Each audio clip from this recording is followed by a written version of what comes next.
আজকে বন্ধুরা স্বর্ণর যেহেতু স্কুল ছিল না সকালে, তাই কিন্তু আমার ওঠা হয়নি। আর বাসি কাজগুলো কিন্তু আমি করিনি, মা আর দিদি দুজনে মিলেই করে নিয়েছিল। আর আজ স্বর্ণ স্কুল নেই বলে কিন্তু একটু দেরি করেই ঘুম থেকে উঠেছিলাম, কেননা রোজ সকালবেলা ঘুম থেকে উঠতে উঠতে এখন আর ঘুম থেকে উঠতে ইচ্ছা করে না। সকালবেলা ঘুম থেকে উঠতে খুব কষ্ট হয়, তবুও উঠতে হয়। আর সকালের বাসি কাজ কোনো কিছু কিন্তু আজকে আমি করিনি। সকালের বাসি কাজ বাজ সবকিছু কিন্তু আমার মা আর দিদি দুজনে মিলেই করেছিল। আমি শুধু ঘুম থেকে উঠে ব্রাশ করে খাবার দাবার খেয়ে আমি চলে গিয়েছিলাম নদীতে। নদী থেকে সব কাপড় চোপড় ধুয়ে আমি এখানে শুকোতে দিয়ে দিচ্ছি। মানে এমন একটা দিন বাদ নেই যে আমার কাপড় চোপড় ধুতে হয় না বা কাপড় চোপড় শুকো দিতে হয় না। মানে প্রতিটা দিন আমার ডেইলি কাপড় চোপড় ধুতে হয়। এমনকি আমার মতো ছোট ছোট বাচ্চার মা যারা আছে তাদের কিন্তু সবারই এই প্রবলেমটা ফেস করতে হয়। আর এমনিতে মেয়েদের জীবনটা কষ্টেরই হয়, জানো তো। মেয়েদের জীবনে এই রান্না বান্না হাতা খুন্তি এগুলো দিয়েই চলে যায়। কিছু কিছু মেয়ে হয়তো চাকরি পেয়ে সেটেল হয়ে যায়। আমার যে বয়সটা আছে, আমার বয়সে কিন্তু আমার যে বান্ধবী ছিল, ক্লাসমেটরা ছিল, তাদের কিন্তু এখনো বিয়ে হয়নি। অনেক ছেলে মেয়ে এখনো বাদ আছে বিয়ে হয়নি, কিন্তু দেখো আমি বিয়ে হয়ে বাচ্চার মা হয়ে সংসার সামলাচ্ছি। সবারই তো ইচ্ছার বিরুদ্ধে তার বাবা মা কাজ করে না। আমার ইচ্ছার বিরুদ্ধে আমার বাবা মা চলে গিয়ে আমাকে বিয়ে দিয়ে দিয়েছে। আর আমি কি করবো বলো, ঠিক মতো সংসার করছি, সংসার করতে চাইছি কিন্তু সংসারটা হচ্ছে না। স্বামীর ঘরে সংসার করা হচ্ছে না, কিন্তু আমার কিন্তু এটা মায়ের ঘরে সংসার করা হচ্ছে। যেহেতু আমি স্বামীর বাড়িতে থাকি না, মায়ের বাড়িতে থাকি, সেটা তো মায়ের বাড়িতেই বলা হবে, মায়ের বাড়িতেই সংসার করছি। স্বামীর বাড়িতে থাকলে মনে হবে স্বামীর বাড়িতে সংসার করছি। তোমরা কিন্তু কথাটা প্লিজ কেউ অন্যভাবেই নিও না, খারাপ মাইন্ডে নিও না। আমি কিন্তু অন্যভাবে বলতে চাই। এমনিতে যার স্বামী খারাপ হয় তার কিন্তু দুনিয়াতে কেউ তাকে দাম দেয় না, সবাই তাকে খারাপই বলে। মানে কেউ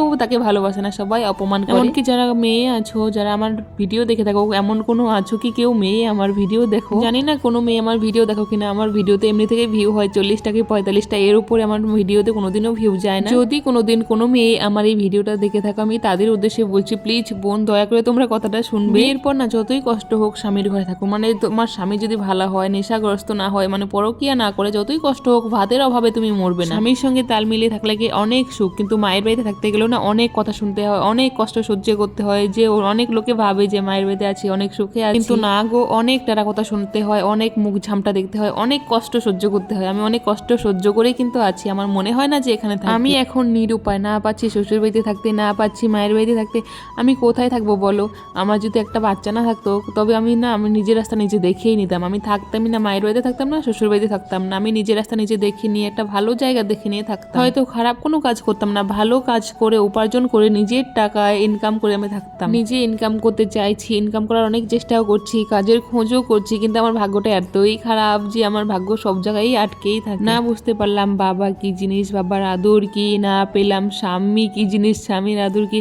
মানে আমার জীবনটা এখন যে কোন পর্যায়ে এসে দাঁড়িয়েছে সেটা আমি ছাড়া কেউই বুঝবে না। কিন্তু আমার বাড়ির লোকগুলো আমার উপরে খেউ খেউ করে, আমার উপরে এত টর্চার, এত অত্যাচার করে। আমি এত অত্যাচার সহ্য করে মানে কিভাবে যে আছি সেটা শুধু আমিই জানি। সত্যি আমার ছেলেটা না থাকলে আমি নিজের পথ নিজে দেখে নিতাম।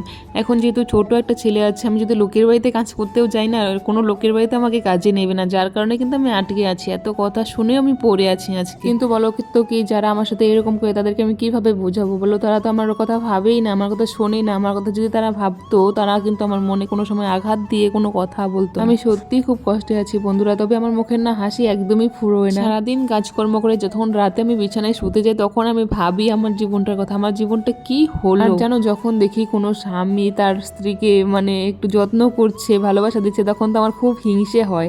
সেটা আমার দিদি হোক, সেটা আমার বোনই হোক, যে কোনো কাউকে দেখলে আমার না খুব হিংসে হয় যে এই জিনিসটা থেকে আমি বঞ্চিত। আমি আমার জীবনে না পেলাম স্বামীর যত্ন, না পেলাম বাবার যত্ন, কি অবহেলায় আমি বড় হয়েছি সেটা শুধু আমিই জানি। তারপরেও আমাকে আমার বাড়ি থেকে টর্চার অবহেলা করা হয়। যাই হোক বন্ধুরা, এসব গল্প ছাড়ি, চলো এখন গল্প শুরু করা যাক। অন্য গল্প মানে কি করছি না করছি, ডেইলি লাইফস্টাইলের গল্পটা এখন শুরু করি তোমাদের সঙ্গে। দুঃখিত তোমাদের সাথে দুঃখের কথা বলানোর জন্য। আমি না দুঃখের কথা বলতে চাই না, মানে জানো, যখন আমার মন খারাপ হয়, যখন আমাকে কেউ খারাপ কোনো কথা বলে, তখনই আমার মন চাই যে দুঃখের কথা তোমাদের সঙ্গে একটু শেয়ার করি। তোমরা ছাড়া তো দুঃখের কথা শেয়ার করার আমার কোনো লোকই নেই। কার কাছে কি বলবো বলো? কেউ তো আমার কথা শোনে না। কেউ যদি আমাকে বুঝতো তাহলে তো আমার দুঃখই ছিল না কপালে। যাই হোক বন্ধুরা, আমি তো ঘুম থেকে উঠে কাপড় টাপড় কেচে আমি চলে গিয়েছিলাম কিন্তু বাজারে। স্বর্ণকে নিয়ে যাইনি, আমি, দিদি আর দিদির মেয়ে তিনজনে মিলেই গিয়েছিলাম। অনেক কিছুই বাজার করলাম, তোমরা তো ভিডিওতে দেখলেই। বাজার করে এসে বাড়িতে এসে কিন্তু মাছটা যে ধুয়ে আমি রান্না বান্না শেষ করে আমি এদিকে বসে গিয়েছি একটু পিঠা বানানোর জন্য। আজকে আমাদের বাড়িতে এত রান্না বান্নার আয়োজন কেন, তোমরা কিন্তু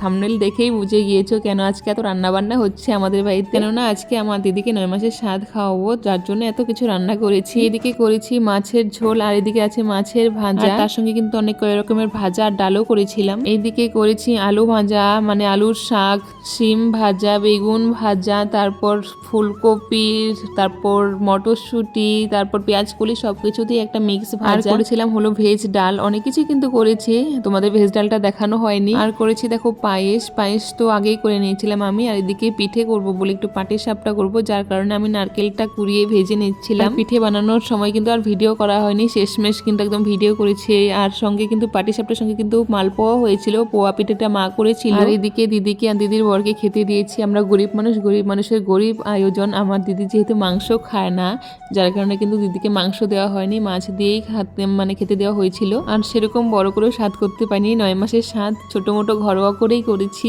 আর সেরকম সামর্থ্য নেই আমার সেভাবে করার জন্য, ছোট মোটো করেই আমি করলাম। হাতে টাকা পয়সা থাকলে হয়তো ভালো করেই করতাম, কিন্তু টাকা পয়সা নেই বলে ছোট মোটো করেই ঘরোয়া করে করেছি। আমাদের কিন্তু বহুত অভাবের সংসার, এটুকু করেছি, এটুকুই কিন্তু অনেক টানাপড়া করে আমি করেছিলাম। আর এই ভিডিওটা তারপরের দিন করেছি, সেই দিন আর ভিডিও করা হয়নি, কেননা এত কাজ করেছি সারাদিন, এত ক্লান্ত হয়ে গিয়েছিলাম, যার কারণে কিন্তু আর ভিডিও করিনি। এটা তারপরের দিন একটুখানি ভিডিও করেছিলাম। তোমরা তো জানোই আমি কিন্তু নাপিত, যাতে নাপিত না, কিন্তু নাপিত হয়ে গেছে এখন বাড়ির লোকেদের জন্য। আমাদের বাড়ির সবার চুল কিন্তু আমাকেই কাটতে হয়, তোমরা দেখতেই পেয়েছো কিন্তু আমার ভিডিওতে। আমার বাড়ির প্রায় সবার চুল কাটি আমি। ঠিক সেরকমই আমার দিদির মেয়ে কোনোদিনও কিন্তু সেলুনে বা নাপিতের কাছে গিয়ে চুল কাটে না, আমার কাছে কিন্তু কাটে। জন্মের পর হয়তো 1-2 বার কেটেছিল, তারপর থেকে কিন্তু আমি ওকে চুল কেটে দিই। আর চুল কাটার সময় এত নড়াচড় করছিল, কিন্তু আমার দিদি ওকে মোবাইল দিয়ে বসিয়ে দিয়েছিল, তারপরে কিন্তু খুব দুষ্টুমি করছিল। দেখো চুলটা ঠিকঠাক কাটতেই দিচ্ছিল না, হালকা পাতলা আমি কেটেছি, একটুখানি কেটেছি। ও বলছিল ছেড়ে দাও, আর কাটতে হবে না, ওনাকে ঝুঁটি বাঁধবে। তারপরে কিন্তু আমি কেটে দিয়েছিলাম উল্টো পাল্টা বুঝিয়ে, এটুকুই ভিডিও করেছিলাম, তাই তোমাদের দেখালাম। তারপরে ও চুল টুল কেটে আমি কিন্তু চলে এসেছি এখানে। আবার লাউ কাটবো, দুপুরে রান্না করব কি কিছু সবজি নেই ঘরে, একটা লাউ হয়েছে গাছে, সেই লাউটাই কেটে নিয়ে যাব, আজকে দুপুরে রান্না হবে। আমাদের গ্রামের বাড়িতে না একটাই সুবিধা বলো তো কি, সবজি না থাকলেও কিন্তু তার সবজি কুড়িয়ে কুড়িয়ে রান্না করা যায়। তোমার চিন্তাই করতে হবে না যে ঘরে সবজি নেই, কি রান্না করব আজকে বা কালকে, ওইরকম কোনো চিন্তা থাকে না। আর আমাদের কাছে কিন্তু এটাই প্রথম লাউ, একটা লাউই হয়েছে, আর হয়েছে কিনা জানি না, চালে তো উঠতেও পারি না, দেখতেও পারি না চালে হয়েছে কিনা। তবে লাউ শাক প্রচুর হয়েছে, লাউ হয়নি কিন্তু শাক আছে। তোমাদের কার কার লাউ শাক লাগবে আমাদের বাড়িতে কিন্তু চলে এসো, অনেকগুলো লাউ শাক দিয়ে দেবো, নিয়ে যাবে। আর লাউটাকে কিন্তু আমি দেখো পেরেই কিন্তু আমি ঘরে রাখিনি, একদম পেরেই কাটতে বসে গিয়েছি রান্না করবো বলে। আর আমি না সেরকম সবজি কাটতে পারি না, কেননা বিয়ের পর তো আমার শ্বশুর বাড়িতে থাকাও হয়নি, সেরকম ভাবে রান্নাও করা হয়নি, বাপের বাড়িতেই ছিলাম, রান্না বান্নাও কম করেছি, যার কারণে ভালোভাবে সবজিও কাটতে শিখিনি। আর লাউটা কাটতে কিন্তু আমার অনেকটাই লেট হয়েছিল, ভিডিওটা অনেকটা স্পিড করে দিয়েছি বলে লাউটা কাটার জন্য এখন স্পিড দেখা যাচ্ছে, কিন্তু ততটা স্পিড হয়নি। আমি সহজ সরল সোজা সাপটা সবজি কাটতে পারি, এইভাবে কাটতে পারি না। যাই হোক বন্ধুরা, আজকে আমার ভিডিওটা এখানেই শেষ করছি, কেমন লাগলো জানিও। Thank you.